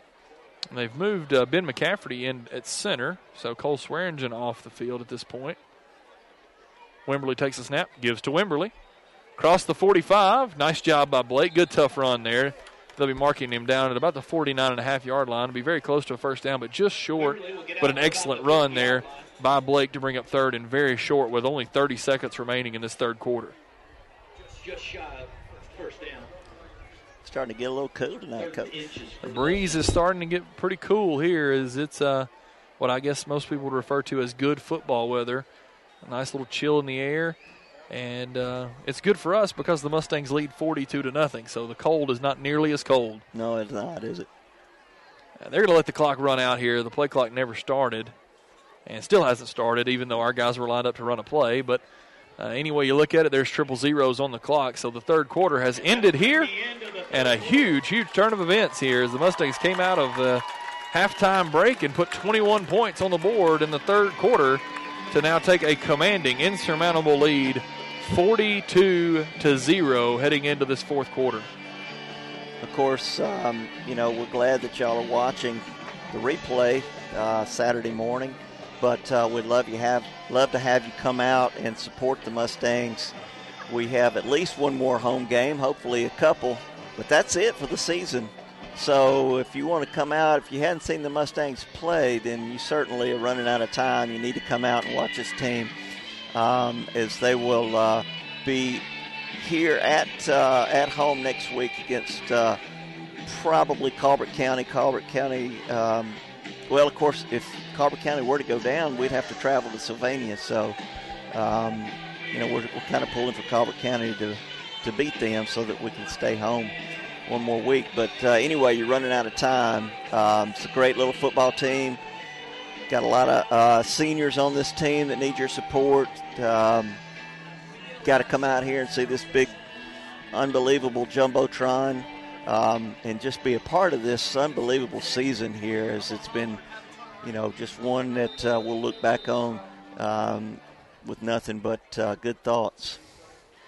Here in just a moment, we're going to try to give you guys a live shot of the student section. These guys have been standing here cheering all night long, and so we're going to try to get you a chance here on Saturday morning as you watch the replay to get a shot of the student section. As you see now on the webcast, that's a group of young people that have been here since the opening kickoff, have been standing up since the opening kickoff, and on a cold night like this, when Thanksgiving break is right around the corner and maybe they're going on vacation somewhere, they chose to be here tonight. And a couple of them turned around waving at the camera, so excellent to see this group here tonight. So great to have them out here with us, and even better to see them standing up cheering on their team. First down and 10, Wimberley the give to Justin to Blake. Blake will drive the ball across the 45, and looks like he'll be marked down at the 43. So that'll bring up second down and about 6. It looks like second down and about second down and 4, actually. Nice job by Blake to push the pile ahead and make that an even shorter second down. Got Brantley Darnell coming in at wide receiver, shuffling in a play. Interesting to see now, as it looks like Plainview has just sort of taken it as though this is basically going to be it. I don't see any sort of sense of urgency or anything. Their offensive possession this last time, they ran it 3 times and punted. Blake Wimberley now takes the carry, pushes ahead across the 40, spins out of one tackle, falls forward. That'll be another first down. Excellent job, Blake Wimberley. Well, it's good to see these younger guys. Of course, Blake's a sophomore. It's good to see these guys come out here and compete hard. They in any other team in our region, Blake would probably be one of the starting, either the starter or the number 2 tailback, because he's got excellent talent, good speed. He's a hard-running guy, but when you're stuck behind 3 of the premier running backs in the state, it's hard to get your carries, but he always does a good job when he comes in towards the end of the game, and you'll see him break one loose and run a good 60 yards for touchdown sometimes, or you'll see him, like on that play, lower his head and run over people and work hard to get that first down. 10 minutes remaining in the fourth quarter. Justin tosses. Blake had a little bit of trouble catching it, but does catch it, but he is chased down. Number 8, Rusty Kirk, does a nice job there in pursuit, and that'll be a big loss. Loss of about, looks like almost 9 yards by Blake. Lardo County leads now 13-3, Deschler 21-6. So those games, those are some of our region teams here. Sylvania Calvert County still locked up at 7. Bob Jones now trails 28-0 to Mountain Brook.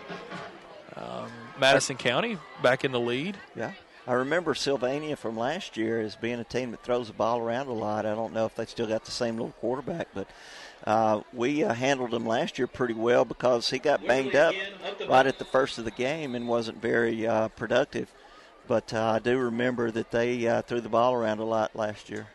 Blake Wimberley takes it across the 40 and gets it back to the original line of scrimmage. It'll be third down and about 10 as he able to push it to the 37-yard line. So Mustangs just content here to run as much clock as possible. If they have to punt, so be it. But when you lead 42-0, you feel pretty confident that this one is a lead that is insurmountable. And so the Mustangs will be content to just run it and let this clock be their best friend here. Justin Wimberley takes the snap. Give us to Blake. There's a fumble. And you can see that was kind of doomed from the get-go. Justin took the snap. Blake kind of ran sort of a wide, I don't know if I wouldn't be calling that a route, I suppose, but took a sort of a wide angle to the ball.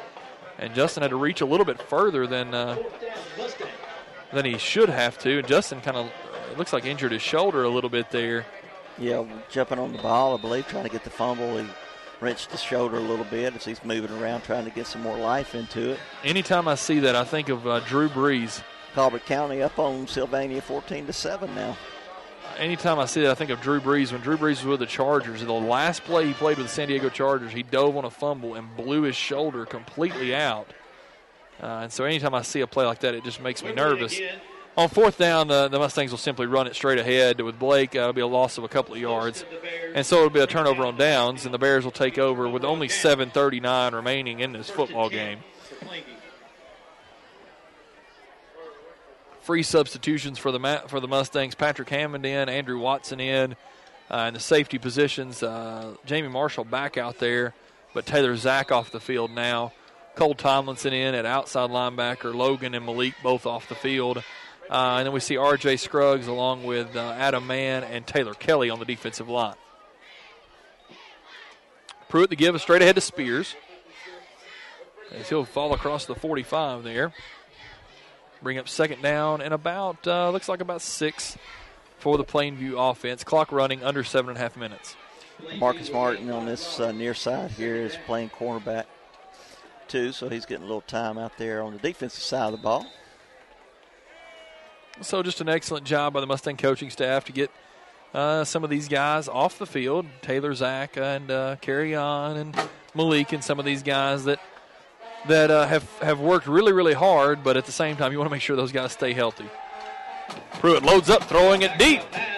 Got a man, but a nice job by Andrew Watson. There is a flag down. I believe they're going to call pass interference as Andrew just unable to get his head around to knock that ball away without bumping into the receiver. So that'll be pass interference. That'll be first down for Plainview, and we'll see 15 yards from the spot. We'll put the ball into Mustang territory somewhere around looks like about the 40-yard line or so. Well, at least you saw the defensive back running with the receiver this week, because last week when the second and third teams came in, we got beat pretty bad on a couple of pass plays. So at least Andrew was in a position to make a play. Just unfortunately didn't get around to see where the ball was. For those of you that watched last Saturday's replay of the game last Friday night, you heard us say more than once how we figured the coaching staff would talk long and hard about the second and third team's ability to guard the pass.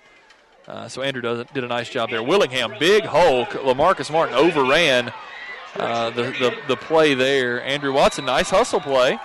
Andrew hustling down the field, knocks Willingham out of bounds at the 4-yard line, but an unfortunate play there as LaMarcus was coming on the corner blitz, and one of the things that we value so much about when Chandler comes off that corner blitz is his ability to read the play and make a play, even if it comes right at him, and LaMarcus unable to do so, and Willingham gets free around the end, puts it inside the 5 at the 4-yard line. Gray Huffman was in at tackle that time. Unfortunately, did not get to be involved in that play, or I'm sure he'd have made the tackle, Coach. That's right. So it'll be first and goal now from the 4. Pruitt the give to John David Martin, taking it around the end, and John David Martin into the end zone. Touchdown for the Plainview Bears. Well, I know the defensive coaches were, excited to see that goose egg up there. I'm sure they're going to be a little bit upset that it came off the board, but Plainview had a nice couple of plays there, aided by a pass interference play, but then a big sweep to the left and almost got in the end zone, but then they were able to get it through this pass play. Coach Mark Berryman, Coach Bobby Chandler, Coach Granville LaCroix all making some sort of frustration type move towards the defensive players, as they do enjoy putting up the shutout. So the kick, the extra point is up, and it is good. So a new score now with 6:35 remaining in the ball game. Now the Mustangs now lead 42 to Plainview 7. The way the AHSAA treats us, so since we're kind of in the middle portion of the North Alabama, they tend to flip-flop us between the two different regions, the West and the East. So this is our first year that we're in the Western region, Northwest region. We came out of the out of the Plainview region the last 2 years, and more likely in 2 more years we'll be facing off with these guys across the field here for another 2-year session with the Plainview Bears and the rest of the guys up on the mountain there. So we'll get to face this team in a couple of years, kind of more on a routine basis for a while. As we've mentioned several times tonight, there's a lot of sophomores and freshmen even on this roster for Plainview. So when we see this team again, either next year in the playoffs or the next year in region play, this will be a very talented, very deep, and experienced team that we'll run back into. Spears' kick is floating towards the sideline and bounces out of bounds at the 25. Nice job by Chandler Truck there to know where he was on the field, let that ball bounce and get out of bounds.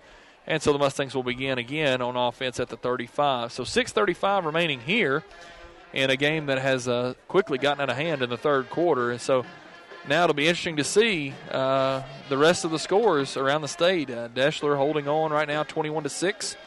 Colbert County up 14-7 on Sylvania. And Lauderdale County still holding to that 13-3 lead over Geraldine. So if those scores were to hold, then you'd have all four Region 8 teams into the third round. And the Mustangs would host yet again and would be guaranteed basically to host the remainder of the playoffs until the state championship game if they're fortunate enough to get there. And, of course, that would guarantee that at least one team from our region would be in Auburn. Hopefully, it's going to be the Mustangs. But if these scores hold up, there will be a participant in the state championship game from our region, which doesn't really shock any of us. No, we've said since day one. Even I can remember speaking about it during the Tanner game 1 of the season, talking about this region and how difficult it would be. And you almost kind of felt sorry for teams like an Elkmont or a Clements or even a Westminster who found themselves in this region with 4 of the best teams in the state. Justin Wimberly, nice little play action, loading up, throws it short to Taylor Kelly. Taylor's tiptoes down the sidelines and will get across the 40 to the 44-yard line almost. And nice job there by Justin and Taylor, bring up third down and short. Well, somewhat of a surprise to throw the ball downfield a little bit, but, you got to keep these guys honest as they've been teeing off on us up front, just stacking the front line and expecting us to run the ball, and we're getting tired of giving it right back to them. So that's why we pulled out that pass play and got a nice gain on it. Vestavia Hills now leads our local team Huntsville 9-0. Lauderdale County, I just saw it up 26-3 now. So they're kind of extending that lead there. 28-6 Deschler with 9 minutes to go in the fourth quarter. As it looks like they're going to pull off the win there against Piedmont. Runs straight ahead. I believe it was Blake Wimberly again. Is going to be close to a first down. Looks like he's got it by the judge on this side, and he does. First down for the Mustangs, so they'll get to run some more clock. 5.5 minutes to go in the ball game. As this game looks to be well in hand for the Mustangs, they'll try to simply run this clock out, keep everybody healthy, and prepare next week for, if it ended right now, they'd be preparing again for Colbert County for the second time. Now, let's say this about that Colbert County game. We won 42-0, but no one is going to underestimate the Colbert County team. The team that we played they were having a bad night. Had a lot of penalties, a lot of mental errors, and you cannot expect that to happen in playoff time. So that team, if that is who comes out of that game, we had better be prepared for a dogfight next Friday night. Blake Wimberly, a nice run right up the middle, across the 50 to about the 46. Will bring up second down and 1 as the clock goes under 5 minutes now. Well, I don't feel real confident, in anybody we played Colbert County next week, or any of the two teams that we would face the next week.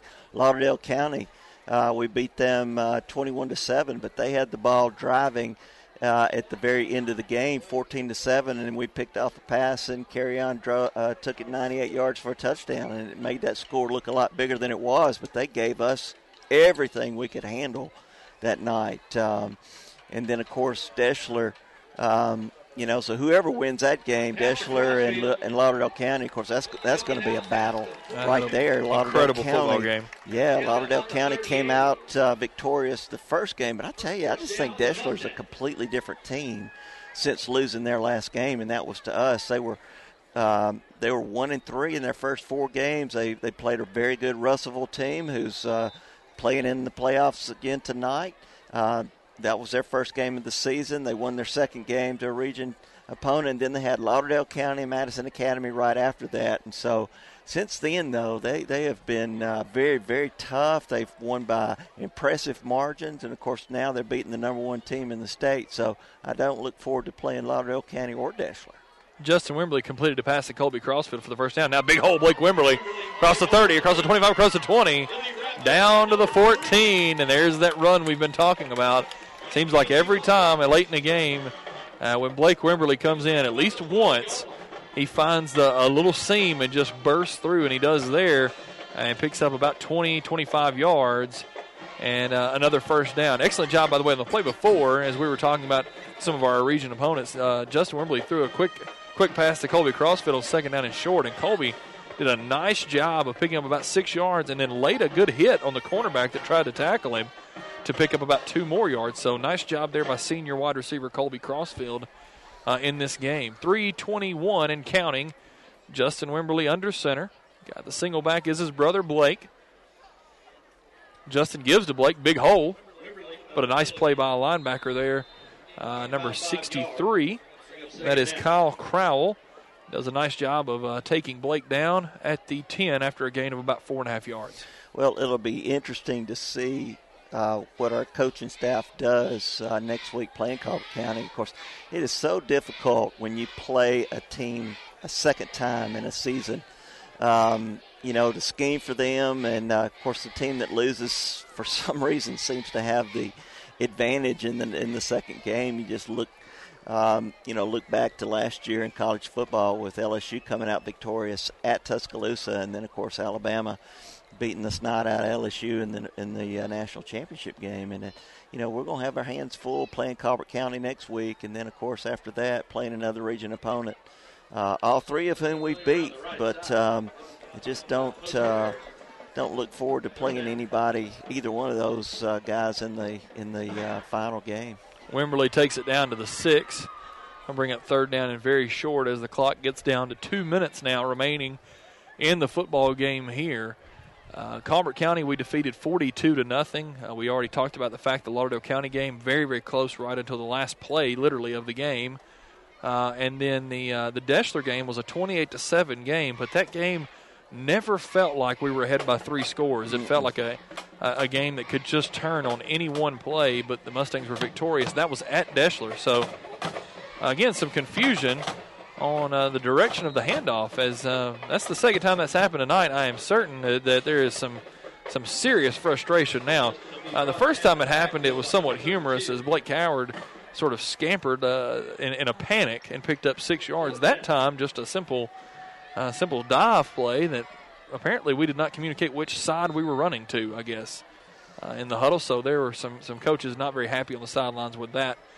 But now it's 4th and about 5 for the Mustangs. I'm sure that'll get worked out over the dinner table tomorrow night. Absolutely. Two brothers that are the Wimberly brothers. Yeah. Under a minute to go here in the fourth quarter. The Mustangs will go for it, obviously not trying to run up the score, just simply trying to run the clock out. Justin drops back, throws it up top, looking for Colby Crossfield, and it falls incomplete. One other update, Muscle Shoals, considered one of the best teams in the state, is losing right now, 14-10. So that's kind of a shock. Who's beating them, Coach? I'm not sure who they played tonight, but I know they were projected to win and win big. So kind of a surprise there in one of the area teams here. But here the Mustangs lead 42-7, 48 seconds remaining in this football game. Taylor Kelly a little bit hobbled, comes off the field. Hopefully that's nothing more than just maybe a little twisted ankle, a little tweak that he can get off the field and get that taken care of. And so the Mustangs will look simply just to let this clock run away and move on and be prepared for next week's game, whether it be Colbert County or Sylvania. The run is going to be straight ahead by Martin. He slips and falls at the 7-yard line, so that will bring us close to the end of this game. Deshler again leading 28-6. Lauderdale County 26-3 over Geraldine. Colbert County still holding on to that 7-point lead, and a misspeak by us earlier. The score we were given was Mountain Brook ahead 28-0 over Bob Jones. The actual score is 14-7, so a big change there as Bob Jones only trails by 7 instead of 28.